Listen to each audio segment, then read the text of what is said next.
용기라는 것에 대해서 한번 생각을 해봤습니다. 용기란 어떤 것일까? 내가 할 수 있는 일을 하는 것이 용기일까? 라는 생각을 했습니다. 하지만 이 용기라는 것은 내가 할 수 있을까? 두려움 마음이 있는데도 불구하고 시작하고 도전하는 것, 그것이 아마 용기가 아닐까라는 생각을 했습니다.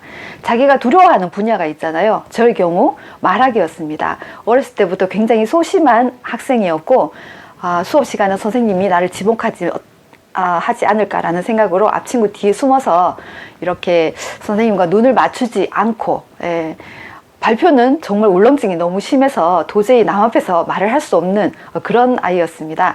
지금도 솔직히 뭐 방송을 찍고 있지만 이런 말하는 데 대해서 두려움이 굉장히 컸어요. 책을 출간하고 일일 1책을 출간하고 강의를 해야 되는 경우가 있었는데 다른 것보다 제 자신을 넘어서는 것이 굉장히 힘들었습니다. 남 앞에서 지금껏 단 한 번도 제대로 이야기를 해본 적이 없었으니까요. 그런 사람이 갑자기 남들 앞에서 이야기를 하고 강의를 한다는 것이 굉장히 어색하고 떨리고 목소리에서조차 떨림이 너무 많이 전해졌었습니다. MBC TV 특강에 갔을 때도 작가님께서 연락이 와서 저 도저히 못합니다 이렇게 이야기를 했었는데 그냥 삶의 이야기를 그냥 풀어주시면 됩니다 라고 이야기를 하는 거예요.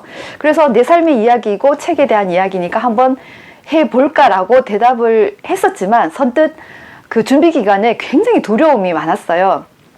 내가 과연 할 수 있을까? TV 앞에 카메라 앞에 서본 적도 없는데 생애 처음 해보는 행동이었습니다. 하지만 그 두려움에도 불구하고 도전을 했던 거죠. 그 과정은 이미 보신 분들도 있겠지만 목소리의 떨림이 굉장히 했었고요. 앞부분에 한 20분 정도는 굉장히 많이 떨더라고요. 그런 과정을 한번 거치고 나니까 그래도 내가 두려움에도 불구하고 용기를 냈던 것이 이렇게 스스로한테 대견하다라는 생각을 했었고 또 한 걸음 나아갈 수 있는 그런 기회가 됐던 것 같습니다. 그렇게 자신이 두려워하는 분야에 뭔가 도전을 한다는 것은 자기 발전에 큰 영향을 미칠 수가 있다고 생각을 합니다. 책 읽기도 마찬가지고 글쓰기도 마찬가지고 이 말하기도 마찬가지인 것 같습니다. 잘하느냐 못하느냐가 중요한 것이 아니라 내 스스로 뭔가에 도전을 하고 할 수 있구나라는 자신감을 가지는 것이 중요한 것 같고요.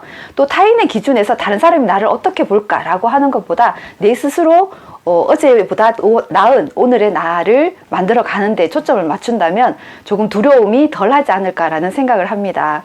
저도 사실 많이 부족하지만 용기에 대해서 잠깐 이야기를 해봤습니다. 아무 말 대잔치 여기까지 하겠습니다.